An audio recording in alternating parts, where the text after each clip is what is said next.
So, Hotshot, you want to fight Majin Buu? Fight you? No, I want to kill you.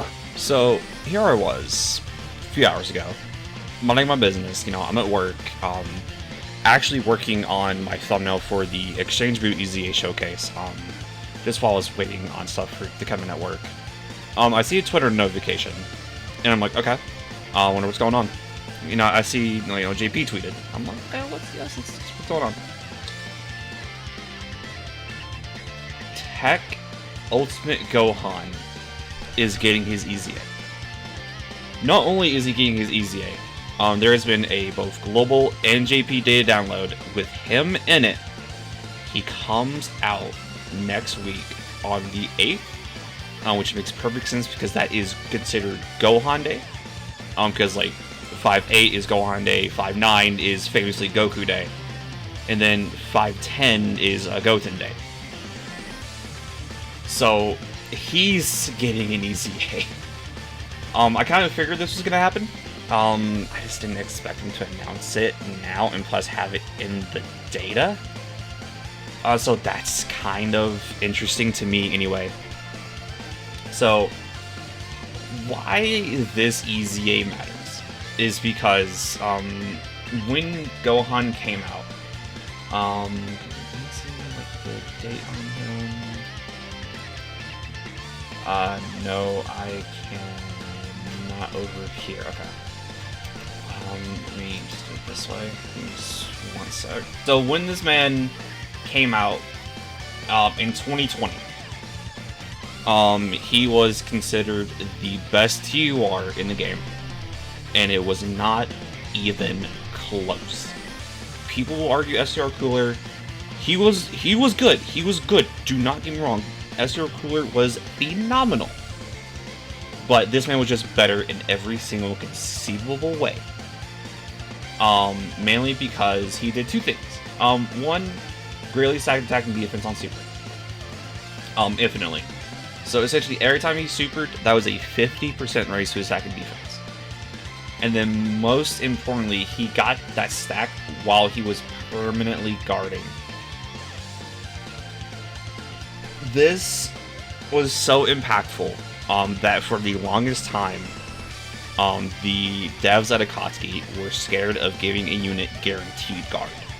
They would be more than willing to give a unit a chance to guard, but it wouldn't be guaranteed guard because this man was too good on release.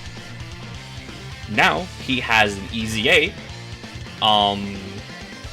to where I already knew that when he EZA'd, it was going to cause havoc, it was going to cause mayhem, and a lot of people are going to be mad because this will just be 2020 all over again.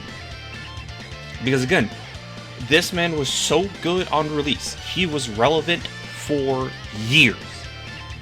He survived multiple meta changes, multiple power creeps. He really only started to fall off in my eyes around when the first Cellmax fight came out. Because Cellmax was honestly doing a little too much damage, but he was still kind of cooking in there. He was still kind of cooking for how old he was. But we're here. He has an EZA. He comes out on the 8th. He's a unit that essentially is idiot-proof to EZA. As in his base design, with the increase in stats, which will come down here, at max level, post EZA is 21k HP, 21k attack, and 13k defense. That is LR numbers, just like your typical EZA TUR. We are LR level stats. And you're combining that with a permanent guard and greatly stacking attack and defense infinitely. At that point, it's very hard to make his EZA bad without doing literally nothing. So let's break down his kit.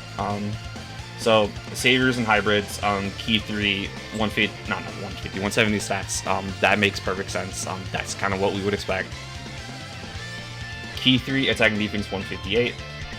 That is from the, I believe, 140. Yeah, from 140. Okay. Yeah, you're gonna see 58s everywhere because Gohan, again, 5'8". Gohan Day. Plus an additional defense was 58%. And receives 30% damage reduction for 1 turn from character's entry. Okay. So turn 1, an extra 58% defense and 30% damage reduction. On top of guard. Okay. Launches an additional attack that has a great chance of becoming a super. So just base kit, 70% chance of additional super.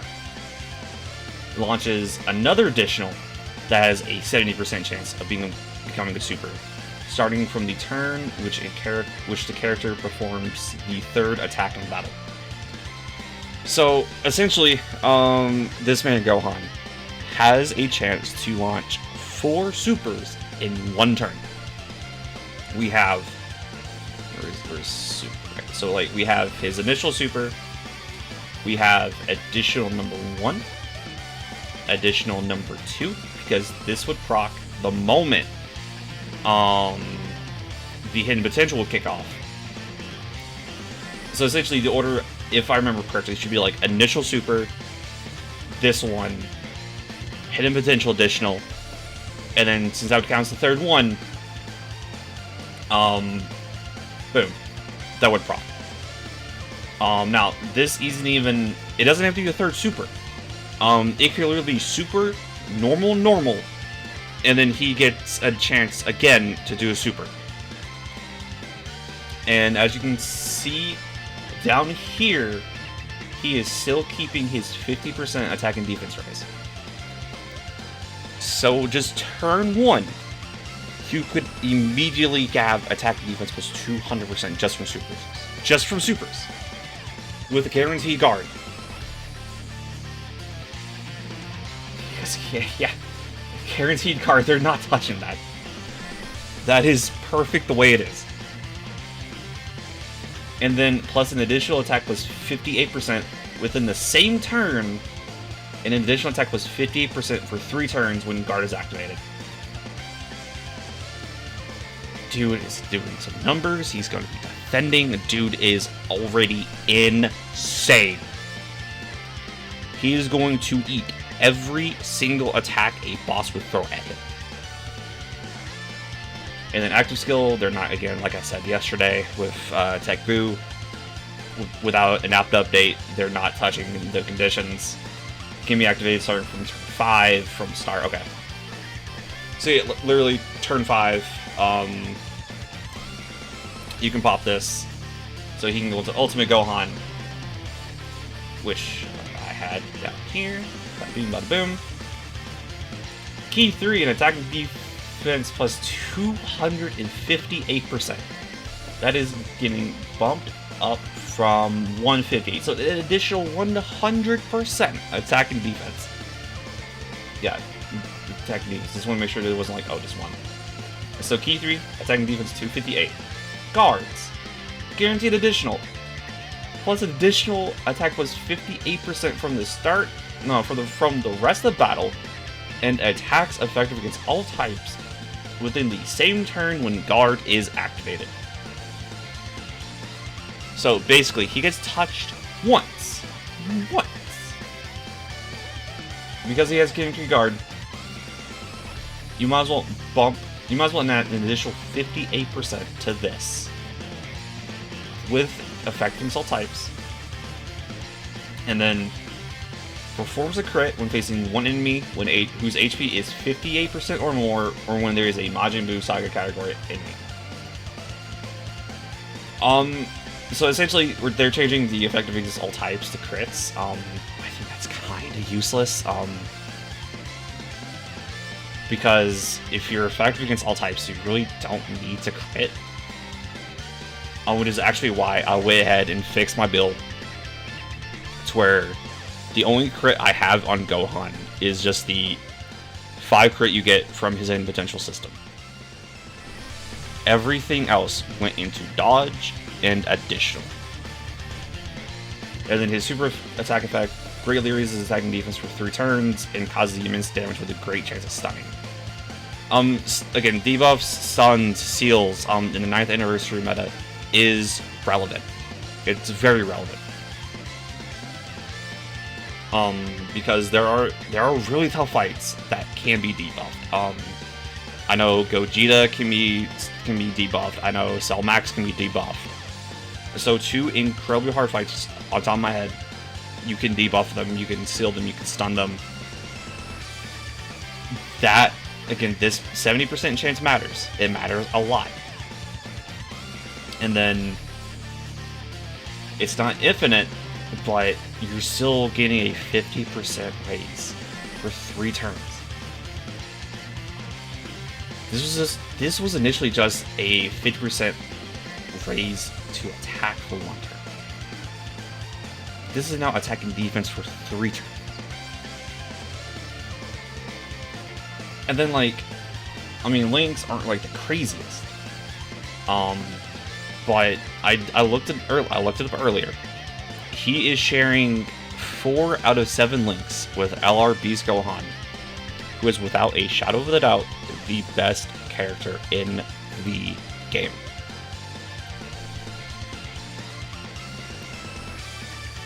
So I mean, the only thing is, like, they don't really have a real 200% right now.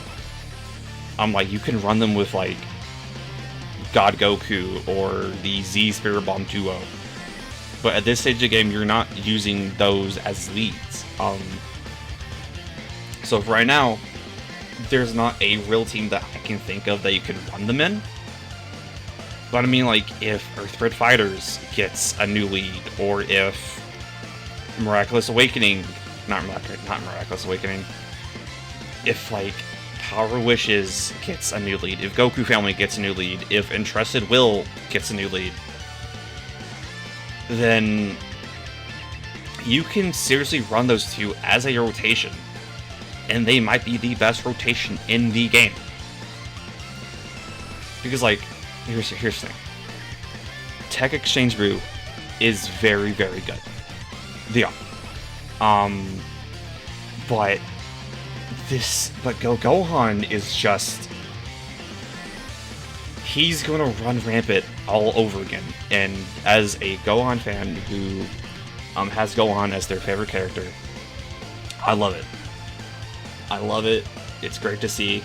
A lot of people, again, are going to be mad because this character is going to be relevant again, and probably going to be relevant for a very long time. Because of the guard, because of the infinite stack, he is just going to have utility. He's always going to have relevance. He is going to age like a beautiful, fine Hybrid Saiyan wine. If you want to know kind of what I did for my build, I did 27 additional, 7 dodge, and then just the 5 crit because I have to. If I was able to bump the additional up to 30, I would, but I'm stuck at 27. That's perfectly okay. The way I would build Gohan is, in terms of priority, additional, dodge, crit. Because, again, I think crits are absolutely useless on this unit. Additionals get you more stacks. Dodge is dodge. Dodge will save you. When dodge kicks in, it will save your life. Always has, always will. Have I had runs lose? Like, have I lost runs due to dodge or die characters? Yes. But at the same time, he's not a dodge or die character. Right now, I don't see a fight where he does die. Where he does die, unless the boss is, like, nuking you, or it's like the very beginning of the fight. Turn 1 is where I can see this man getting caught, but that's it.